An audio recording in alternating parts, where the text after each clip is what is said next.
Bab 1135. Kencan buta. Han Luo berjalan mengikuti putrinya tepat di belakangnya. Bibi Zhang sedang duduk di mejanya, tangan dan kakinya bergerak-gerak dengan gelisah. Ketika Gita meletakkan semangkuk ramen di depannya, matanya langsung berbinar saat dia mencium aroma ramen tersebut, dan kemudian dia menyesap sesendok kuah dari ramen tersebut. Gita, makanan buatanmu ini sangat enak. Nantinya kamu pasti akan menjadi seorang istri yang hebat. Kamu tidak hanya pandai menghasilkan uang, tetapi kamu juga pandai memasak. Pria yang akan menikahimu nanti adalah pria yang sangat beruntung. Mendengarnya, sudut bibir Gita Zhou sedikit berkedut. Apakah jangan-jangan perkataan ibunya tadi benar? Apakah setelah mencicipi ramen buatannya, wanita ini akan langsung memperkenalkan seorang pria kepadanya? Sepertinya dia tidak perlu memikirkan hal ini dulu. Nanti saja setelah wanita itu menghabiskan ramen buatannya, biar bagaimanapun, ramennya sangatlah lezat, dia pasti terpesona dengan makanan buatannya itu.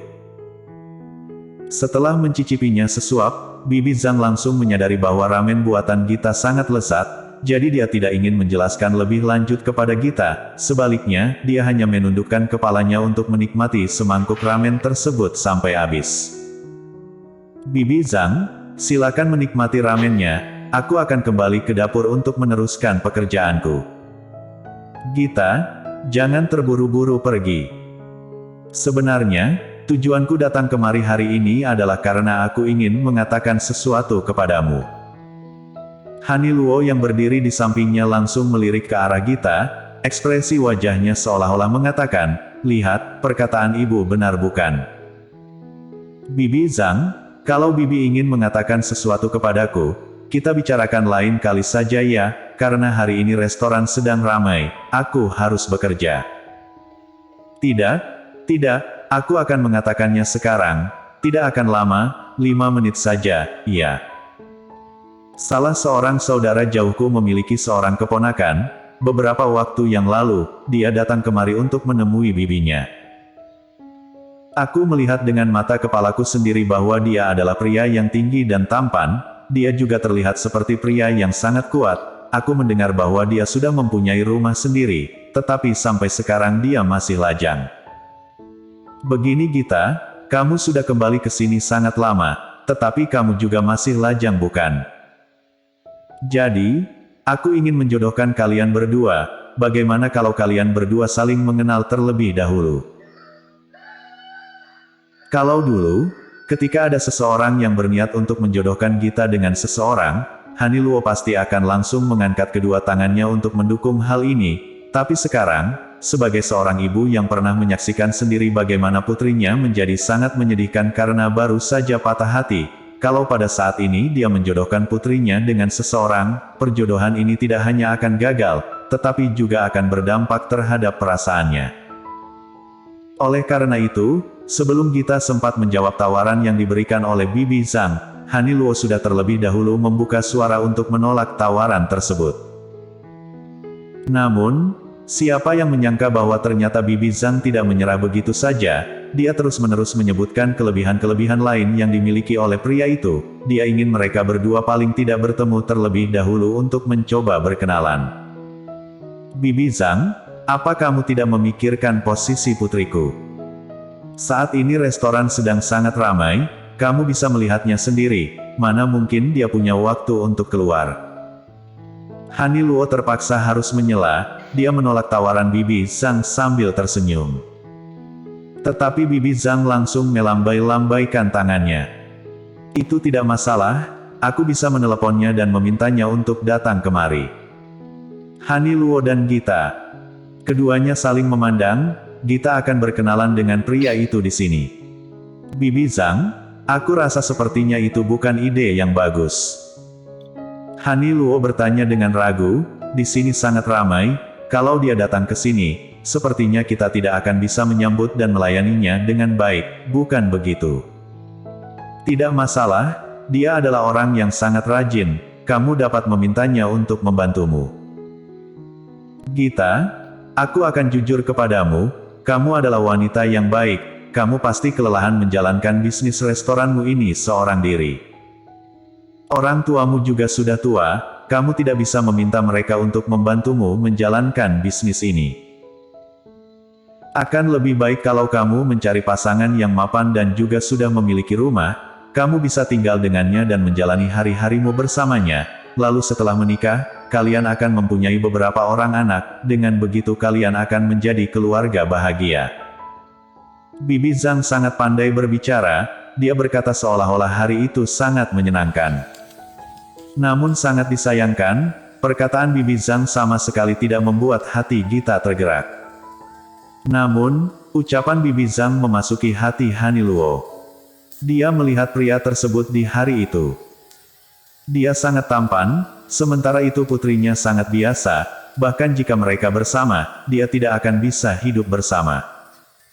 Tetapi, perkataan Bibi Zhang berhasil masuk ke dalam hati Han Luo. Waktu itu, dia melihat sendiri bagaimana penampilan pria idaman putrinya itu. Pria itu sangat tampan, ketampanannya benar-benar mengintimidasi, sedangkan penampilan putrinya sangat biasa, mereka berdua tidak akan bisa bersama. Dibanding pria itu, sepertinya pria yang akan dikenalkan oleh Bibi Zhang ini lebih baik. Alangkah baiknya bila putrinya itu menikah dengan seorang pria mapan, lalu menjalani kehidupan yang normal dengannya, bukan begitu? Tetapi dia tidak berani menerima tawaran Bibi Zhang. Gita, dia benar-benar pria yang baik, aku akan meneleponnya sekarang dan memintanya untuk datang kemari. Setelah berbicara, Bibi Zhang mengeluarkan ponselnya dan mulai melakukan panggilan. Tindakannya ini sangat cepat, sampai-sampai Gita tidak sempat untuk menanggapi perkataannya. Bibi Zhang, sepertinya kamu terlalu memaksa, ini kan? Bu, biarkan saja. Gita tiba-tiba menghentikannya, tersenyum sedikit, kemudian dia berkata lagi, Ibu ingin aku menerima tawaran Bibi Zhang, bukan? Kalau begitu aku akan mencobanya. Ekspresi wajah Han Luo berubah. Gita, kamu jangan berpikir negatif ya.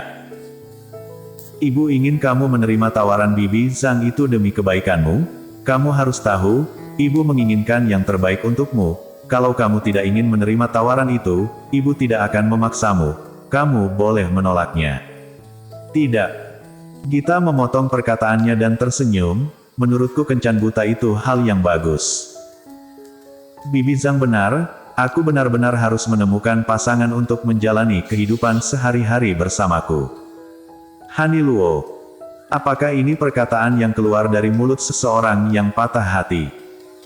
Tadinya Han Luo ingin mengatakan sesuatu lagi, tetapi disela oleh Bibi Zhang, oh, putrimu saja menerima tawaranku, jadi apa lagi yang masih kamu perdebatkan? Izinkan dia berkenalan dengan pria itu, mereka hanya akan bertemu, putrimu pasti akan baik-baik saja, kalau mereka saling suka, mereka akan terus berhubungan, begitu pula sebaliknya, sama sekali tidak ada paksaan di sini. Itu benar Bu. Kalau aku tidak menyukainya, aku akan menyuruhnya untuk pergi. Mendengar ini, Han Luo akhirnya merasa lega. Oke, karena kamu berpikir begitu, maka ibu tidak akan menghentikanmu. Lagi pula mereka hanya akan bertemu, Gita pasti akan baik-baik saja. Jika putrinya menyukai pria itu, bukankah ini adalah hal yang bagus? Dengan begitu, dia perlahan-lahan akan melupakan sosok pria yang sudah membuatnya patah hati. Begitu memikirkan hal ini, Han Luo merasa jauh lebih tenang. Tidak lama setelah Bibi Zhang menelepon pria itu datang ke restoran tersebut. Han Luo memperhatikannya dari kejauhan, dia sedang berbicara dengan Bibi Zhang, dia mengenakan kemeja putih yang sangat bersih, tanpa ada noda sedikitpun. Penampilannya rapi, meskipun tidak ada yang mencolok dari penampilannya, dia cukup lumayan, memakai kacamata, terlihat seperti pria yang sangat lembut. Kesan pertamanya cukup baik, Han Luo menganggukkan kepalanya. Wajahnya lumayan tampan, penampilannya juga tidak buruk. Yan, bagaimana menurutmu? Tidak ada yang menjawab pertanyaannya, Han Luo menoleh ke samping, dan melihat Gita sedang memandangi layar teleponnya, alisnya mengerut dengan erat. Ada apa? Han Luo berkata kepada Gita sambil mencondongkan tubuhnya ke arahnya. Gita langsung tersadar, dia mengunci layar teleponnya, lalu memasukkannya kembali ke sakunya, tidak ada apa-apa.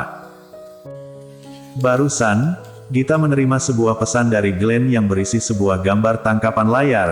Gambar tersebut berisikan pesan yang menginformasikan bahwa Andre Han mengembalikan uangnya. Dia menyuruh Glenn untuk mengembalikan uang itu kepadanya. Glenn bertanya kepadanya apa yang harus dia lakukan. Ketika membaca pesan tersebut, perasaan Gita menjadi sedikit tidak karuan. Dia tidak menyangka bahwa Haniluo ternyata mencondongkan tubuhnya ke arahnya untuk melihat layar teleponnya. Kalau tidak ada apa-apa, mengapa kamu langsung menyimpan teleponmu dan tidak membiarkan ibu melihatnya? Ibu rasa saat ini pikiranmu sepenuhnya tertuju ke sana, kan? Bagaimana kalau pertemuan ini kita batalkan saja? Gita tersenyum, Bu, aku baik-baik saja, pertemuan ini tidak perlu dibatalkan. Lagi pula, pertemuan karena dicomblangkan seperti ini tidak perlu melibatkan perasaan, mengenai apakah mereka akan saling suka, dan apakah hubungan mereka akan lanjut atau tidak. Hal ini kembali kepada takdir, semuanya sudah direncanakan oleh yang di atas. Mungkin saja ternyata takdirnya akan sama seperti Siskasu, yaitu menemukan suami yang sangat mencintai dirinya, tidak ada yang tahu bukan. Kalau hal ini benar-benar terjadi, dia akan mempunyai keluarga kecil yang bahagia, dia akan hidup bersama dengan suami dan anak-anaknya, untuk apa dia memperdulikan hidup dan mati pria dingin itu. Begitu memikirkan hal ini, Gita menarik napasnya dalam-dalam, pria itu sudah datang ya. Kalau begitu aku akan turun. Dia masih ada di luar, sedang berbicara dengan Bibi Zhang. Ketika dia mengatakan ini, Bibi Zhang sudah mengajak pria itu masuk ke dalam restoran.